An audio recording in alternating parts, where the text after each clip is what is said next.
with us to discover what's really out there and what they want from us. The stars were silent that night, silent, but not still. I remember sitting alone in my private lab aboard the orbital research satellite Eidolon, just beyond Earth's atmosphere, 1,000 kilometers above the noise of civilization. My instruments hummed, screens pulsed softly, and data scrolled in an endless dance of logic and light. I was reviewing standard quantum field activity. Boring, predictable. That is, until the anomaly appeared. At first, it was nothing. Just a small distortion, an inconsistency in the curvature of spacetime, like a single note out of tune in a symphony. I leaned forward, squinting at the screen. The anomaly was growing, but not like any black hole or gravitic flux we'd cataloged before. This was folding the fabric of reality in a pattern that pulsed, as if it had rhythm. Intent. I initiated a level 3 spectral sweep. The screen dimmed and reformed with new data layers. That's when I saw it, an expanding ripple. But not chaotic like a typical spatial disturbance. No, this ripple flowed in concentric circles, each edge shimmering with iridescent light. Like the surface of a pond, stirred by something unseen from beneath. I activated the long-range sensors manually, switching from infrared to quantum signature mapping. And then it hit me. The signal. Faint, but encoded, buried deep in the noise. Identifiable. Familiar. I stared at the code for 10, maybe 15 seconds before I could make my mouth work. I called up the command log, cross-checked the signature. ESV Pathfinder. 3 years ago, that name had been engraved on a digital tombstone. Earth's most advanced research vessel, sent to investigate an anomalous signal near the Kuiper Belt, had vanished without warning. No distress beacon. No debris. Just silence. We had mourned them. Held services. I had even spoken at Captain Chen's memorial. And now, here it was. Its signal. Alive. I hit the emergency line. Within minutes, the orbital defense network lit up.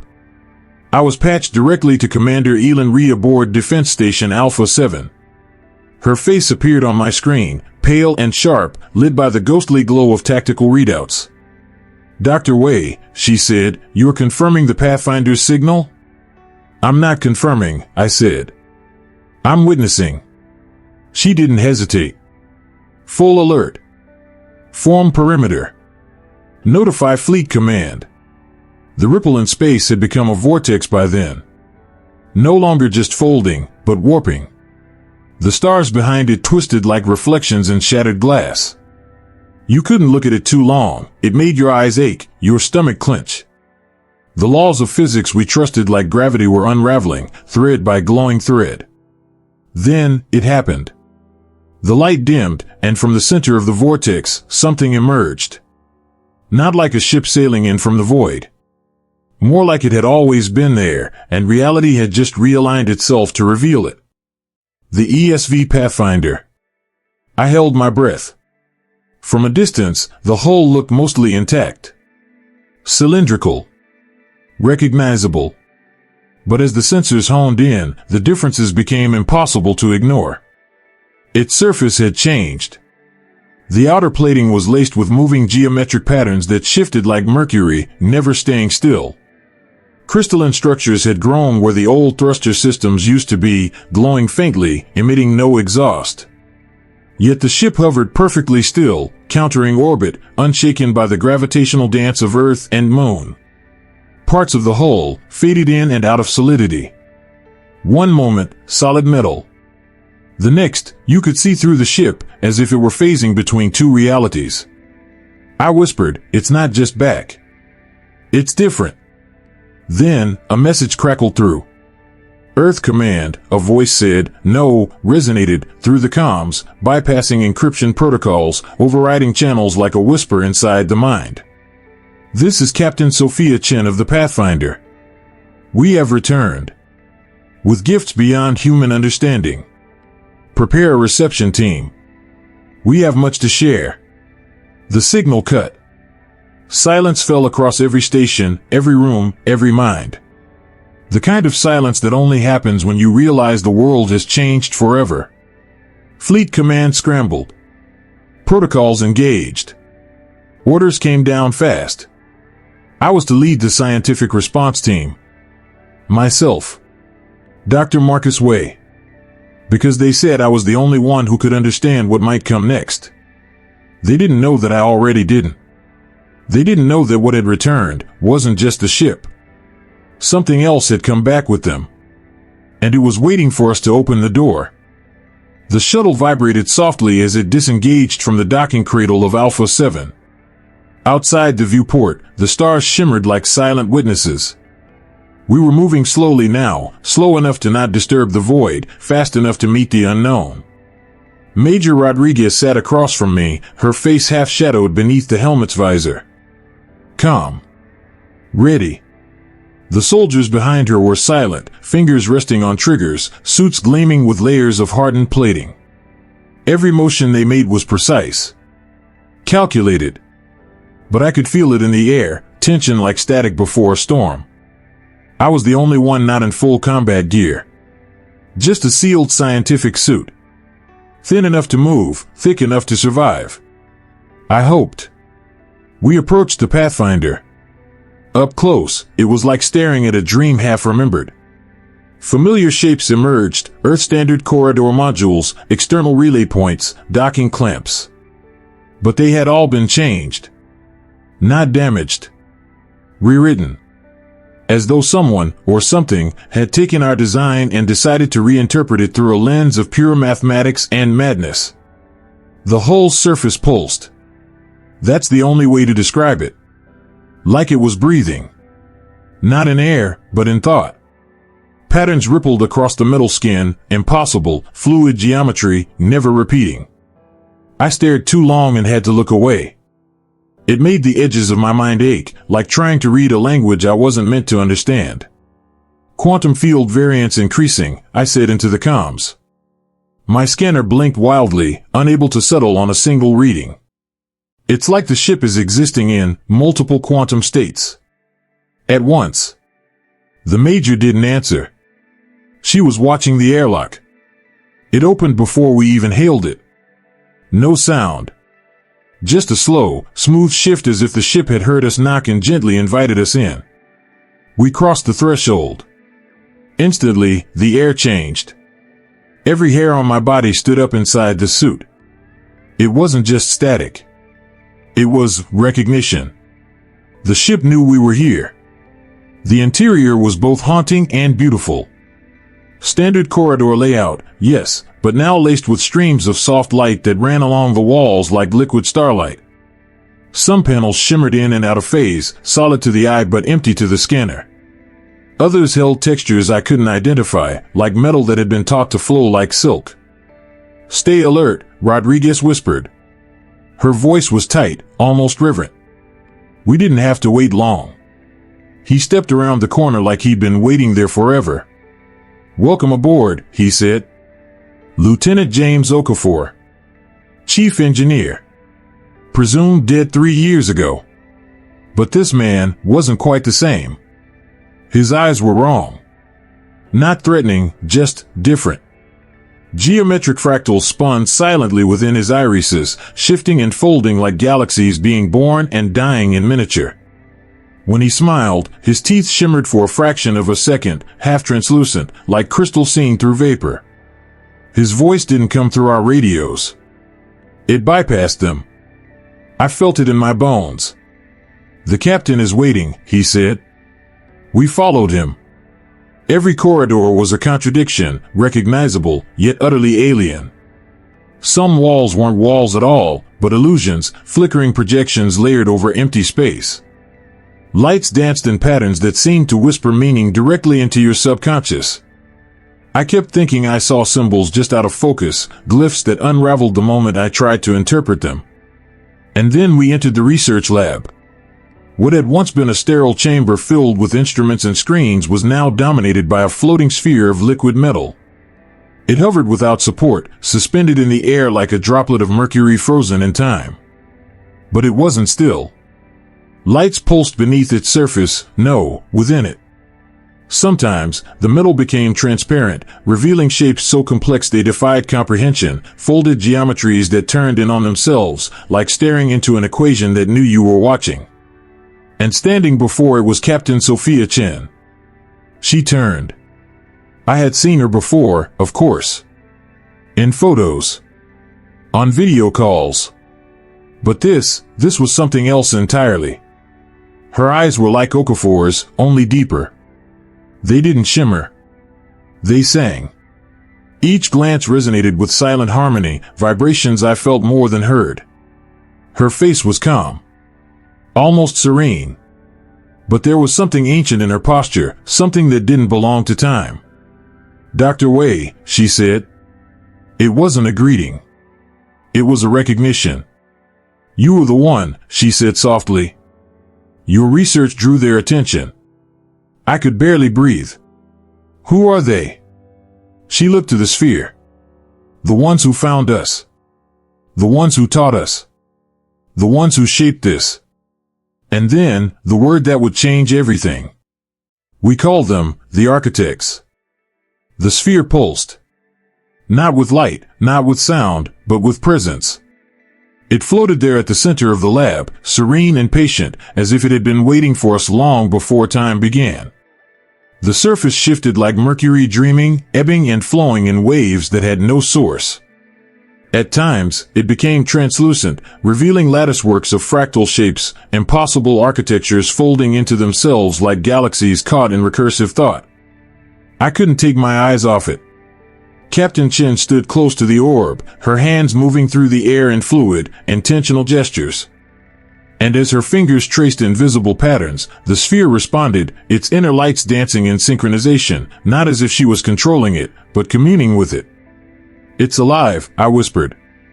"Not in the way we understand life," Chen said softly, her voice resonating like a bell struck in deep water.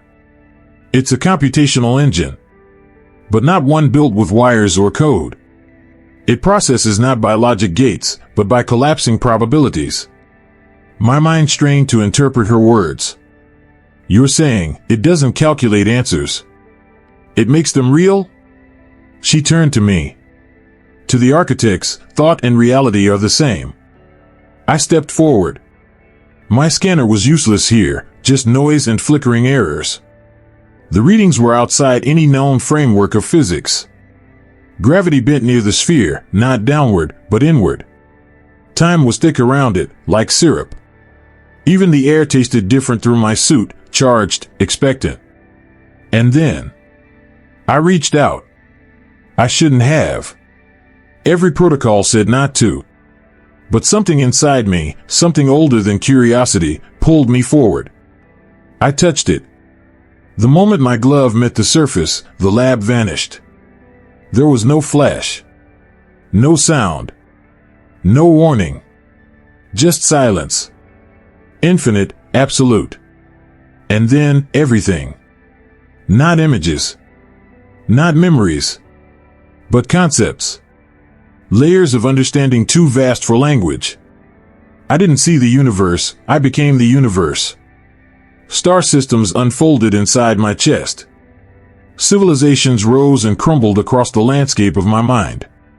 Equations sang themselves into being. I felt the cold breath of time as it wound itself backward around itself, twisting like a serpent devouring its tail. I saw the architects. Not creatures of flesh. Not machines. They were intentions. Living patterns of energy and intelligence. They moved through the fabric of reality like thoughts move through a dream. They did not build ships. They became them. They didn't travel through space, they bent it, invited it to yield. I saw Earth through their eyes, not as a planet, but as a node in a grand lattice of potential. A young root sprouting in the cosmic garden. I felt them, steadying us. Not out of conquest or curiosity, but hope. And I understood. They were not here to rule. They were gardeners. They found species on the cusp of something more, on the edge between self-destruction and transcendence, and they gave them a choice. A nudge. A seed. No force. Just possibility. And then I came back, gasping, on my knees. The lab around me swam into focus. My heart hammered in my chest as if it were trying to escape my ribs.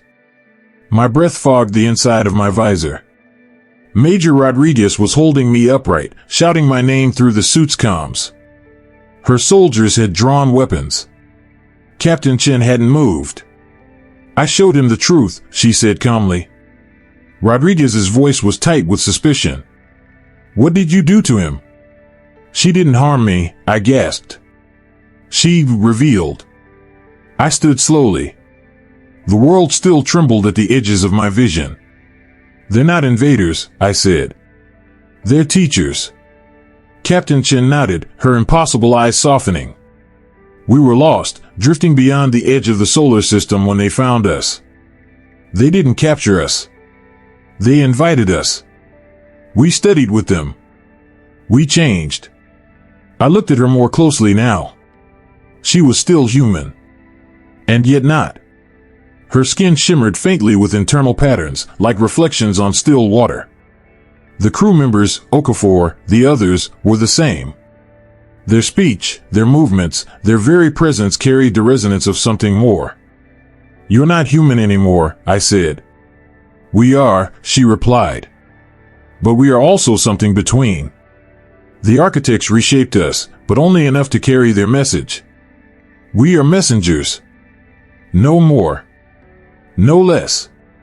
I turned back to the sphere. It hovered silently, waiting. Not demanding obedience. Not forcing understanding. It was a mirror, reflecting what we were and what we might yet become. And in that moment, I knew this was not an invasion. This was a test.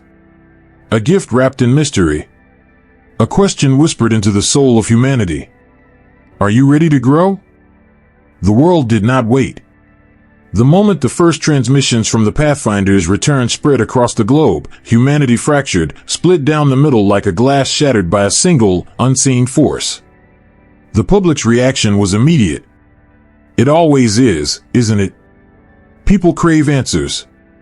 And the answers they received were nothing short of cosmic. Alien gifts.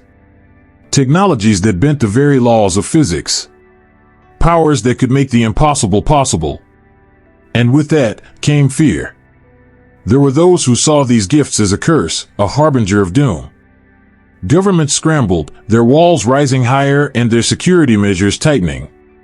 The military-industrial complex hummed with a cold, efficient fury. Weapons. Research.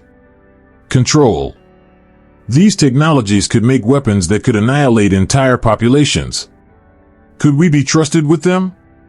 The words weaponized were whispered in hushed tones at the highest levels of government. But fear was not the only response. Greed found fertile ground, too. Corporate magnates, powerful, driven by profit, saw opportunity in every shimmering piece of knowledge shared by the Pathfinder crew. They saw new energy sources, new materials, new ways to control resources, to reshape the global economy to their benefit. Some whispered about quantum riches, a new age of wealth created not by labor, but by the sheer manipulation of the universe itself. The boundaries of human desire seemed to dissolve under the weight of these new tools. The markets trembled, surged, and collapsed as monopolies fought to seize control. But even greed was dwarfed by what followed. Worship. Strange movements arose in the wake of the Pathfinder's revelations. Temples to the architects were built. Cults formed, their beliefs rooted in the idea that humanity was now chosen, blessed by beings far beyond us. They spoke of ascension, of transcending flesh and becoming pure energy, like the architects themselves.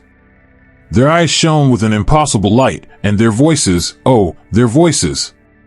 They didn't sound like mere humans, but like echoes of something far greater. Some said they had unlocked the secret to immortality. Others said they'd unlocked the secret to communion, that they now walked with the architects themselves. It was as if a door to a higher plane of existence had been cracked open, and some of them, were crawling through it. But for all of these responses, fear, greed, worship, there was something else that remained. Something deeper. Something quieter. curiosity. And not the kind of curiosity that merely asks, "What is this?" but the kind that dares to ask, "What are we meant to do with it?" A small group of scientists, including myself, began to piece together what was happening. We worked day and night to understand the full implications of the technologies being shared with us, even as the world around us grew more chaotic. Quantum healing devices began to mend shattered bodies, reversing injuries thought permanent. Yet, for every human healed, there was one who used the knowledge for darker purposes, weaponizing the very forces that could end all suffering. I tried to mediate, to steer the discussions. But how do you mediate between those who see the future as a curse and those who see it as a blessing? How do you balance progress with caution when the weight of the universe is suddenly within your grasp? I found myself speaking at global summits, traveling between continents, between warring ideologies. The voices were loud, chaotic, and often drowned out by the rumbling of an unspoken fear. What if this was all a mistake? What if we were not ready? Could we handle the knowledge, the gifts the architects had left us? Or would we squander it? Would we destroy ourselves in the process? As months passed, it became clear that the conflict was growing. Small-scale skirmishes erupted over control of key technology. Nations hoarded resources needed to replicate the architect-derived devices. Some tried to force humanity's hand, using newly developed weapons that tore apart the fabric of reality itself. Others turned inward, trying to integrate the gifts into their societies, some more successfully than others. But what was left in their wake was a world divided, not just by politics or power, but by something much deeper. A gulf of belief. And then came the decision to meet. The United Nations called for a final summit, a gathering of the world's leaders, scientists, and philosophers. It was to take place not in a grand city or lavish conference hall. No, this meeting would take place in the heart of the Amazon rainforest. In a clearing, recently restored after decades of deforestation, a place untouched by human greed. I stood with the delegation, watching the world leaders arrive. The air was thick with tension, charged with the weight of decisions that would forever alter the course of our species. The Pathfinder crew was there, too, calm, composed, unchanged. They seemed untouched by the fear, the greed, the worship, even the curiosity. They had seen the potential. They had witnessed the future. And now they were here to guide us. But would we listen? The meeting began as I had feared. A mixture of debates, arguments, and quiet threats. But then Captain Chen stepped forward, standing tall beneath the canopies of towering trees, her eyes still glowing softly. The wind whispered through the forest, as if the very air were holding its breath. "You have a choice," she said. "Humanity has a choice. We can walk the path of destruction, or we can choose something greater. The architects have given you the key to a door that opens to the stars. But this is no simple gift. You must prove you are ready." The assembled leaders listened in rapt attention. Some of them, their faces hardened with skepticism. But others, those who had been listening to the whispers of possibility, nodded. The choice was before us. The future was no longer a single path, but a vast, open field. And what we chose to do with it would define us as a species. I felt the weight of history pressing on my chest. A weight I couldn't escape. The decision was ours. And time was running out. The air was thick with anticipation, as if the very breath of Earth itself was waiting to see what would happen next. The clearing in the Amazon, bathed in a soft, ethereal light, had become the epicenter of humanity's future. Around us, the trees stood like silent sentinels, their ancient roots burrowed deep into the heart of the planet, as though they too were listening for the answer to the question we had all been asking. Captain Chen stood before the gathered leaders, the metallic sphere hovering behind her. Its surface shimmered, shifting in ways that were impossible to track. The same fluid geometry that had fascinated me the first time I saw it. But now, in the midst of the gathering, the sphere no longer seemed like an alien artifact, it had become something more. Something alive. Chen spoke softly, her voice carrying across the clearing as though the wind itself bent to carry her words. The architects have shown you the path. But this is not just a path to the stars. It is a path to something more, something within you. The connection that binds all things. She raised her hand, and the sphere pulsed in time with her movement. The light within it rippled like the surface of a pool disturbed by an unseen force. And then, it happened. The air shimmered, and before us, in an instant, was the connection. It wasn't a physical thing. Not a device, not a machine. It wasn't even light or matter. It was a pattern. A vast, intricate web of energy flowing through everything. The stars. The trees. The very ground beneath our feet. It spread outward, weaving into the universe like threads in a tapestry, each strand pulsing with information, with life. I felt it before I saw it, inside me, inside all of us. Like a sudden clarity, a revelation of understanding so deep it brought tears to my eyes. The universe wasn't just a collection of stars and planets. It wasn't just a vast, chaotic expanse of nothingness. It was alive. Every atom. Every particle. Every thought. Everything was part of the same vast, interconnected web. The architects had shown us the truth. We were not separate from the universe. We were of it. Part of its endless, ever-evolving pattern. The leaders, world leaders, scientists, philosophers, stood motionless, staring at the projection. Their faces were pale, eyes wide. Some were trembling, others stood with their mouths slightly open. They saw it too. They felt it. And then, the sphere shifted. A small, delicate sapling emerged from the ground, growing quickly, almost impossibly so. Its leaves were like shimmering glass, each one intricately patterned with the same geometric designs I had seen in the eyes of the Pathfinder crew. It stood there, in the heart of the clearing, a living symbol of everything that had come before, and everything that was yet to come. This, Chen said, her voice reverberating through the stillness, is the final gift. A seed of the connection. As it grows, so too will humanity's understanding. I watched as the sapling's roots spread deep into the earth, its branches stretching upward, reaching for the sky.